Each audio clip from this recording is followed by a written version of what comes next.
बिहार में 20 से ज्यादा जनसभा और रैलियां करने वाले अखिलेश यादव और 30 से ज्यादा रैलियां और जनसभाएं करने वाले उत्तर प्रदेश के मुख्यमंत्री योगी आदित्यनाथ का स्ट्राइक रेट बिहार विधानसभा चुनाव में कैसा रहा? जिन जिन सीटों पर इन नेताओं ने रैलियां की, वहां किसकी जीत हुई? क्योंकि इस चुनाव में सिर्फ बिहार के नेताओं की प्रतिष्ठा ही दांव पर नहीं लगी थी, बल्कि अखिलेश यादव और उत्तर प्रदेश के मुख्यमंत्री के प्रभाव का भी बड़ा टेस्ट था। दरअसल बिहार चुनाव के रिजल्ट में नीतीश मोदी की आंधी के आगे राहुल तेजस्वी के गठबंधन की एक न चली और उनका महागठबंधन महज 31 सीटों पर ही सिमट कर रह गया, जबकि एनडीए ने डबल सेंचुरी लगा दी।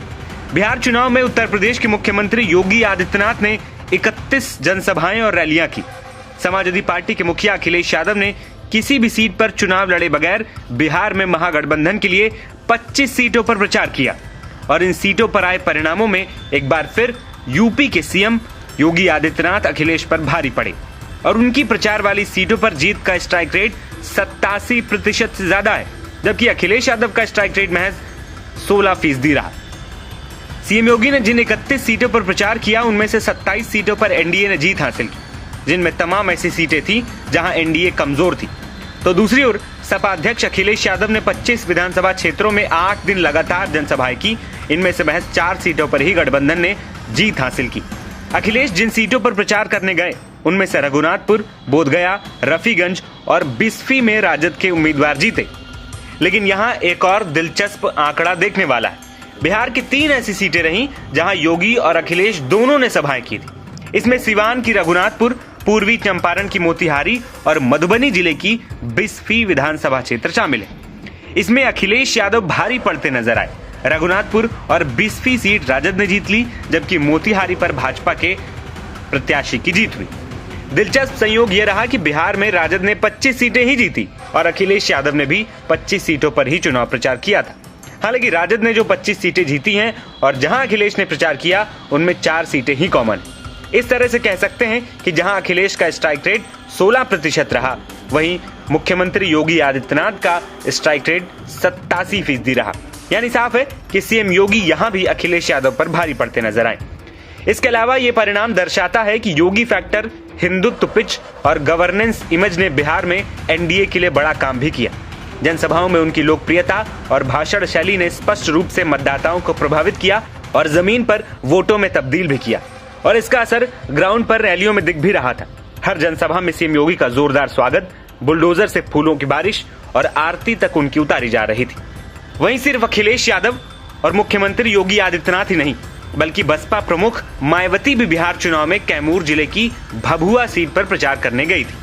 वहां पर सभी 5 प्रत्याशी एक मंच पर पहुंचे थे, लेकिन मायावती ने इस दौरान इनमें से एक ही सीट पर दर्ज की। इसके अलावा उत्तर प्रदेश के चंद्रशेखर आजाद की आजाद समाज पार्टी, स्वामी प्रसाद मौर्य और सुभासपा ने भी चुनाव में किस्मत आजमाई, लेकिन वे अपनी अपनी पार्टी के प्रत्याशियों की जमानत तक नहीं बचा पाए। परिणामों के बाद अखिलेश यादव और सीएम योगी की प्रतिक्रिया भी आई। एक और जहां अखिलेश ने एसआईआर पर ठीकरा फोड़ा, तो सीएम योगी ने कार्यकर्ताओं को जीत का श्रेय दिया और इसे जंगल राज की हार बताया।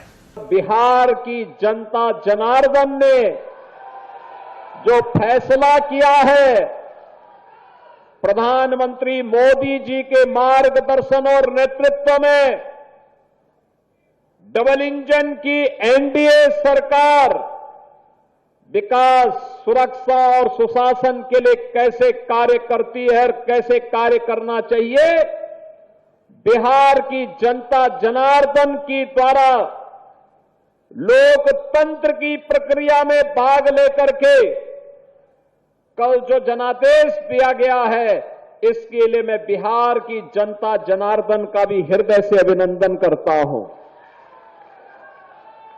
बहनों और भाइयों, उत्तर प्रदेश और बिहार यह एक साझी संस्कृति के पर्याय हैं।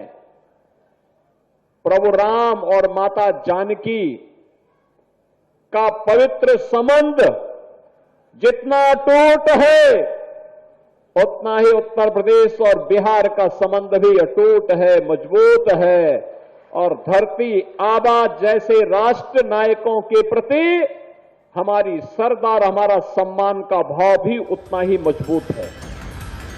फिलहाल बिहार परिणाम की बात करें तो एनडीए ने महागठबंधन को पूरी तरह धराशायी किया है और ऐसा किया कि जितनी सीटें एग्जिट पोल में मिल रही थी उतनी भी नहीं मिली और महज 31 सीटों से ही महागठबंधन को संतोष करना पड़ा और एनडीए ने डबल सेंचुरी मारकर एक बार फिर से सरकार में वापसी की घोषणा कर दी। नवभारत टाइम्स की रिपोर्ट।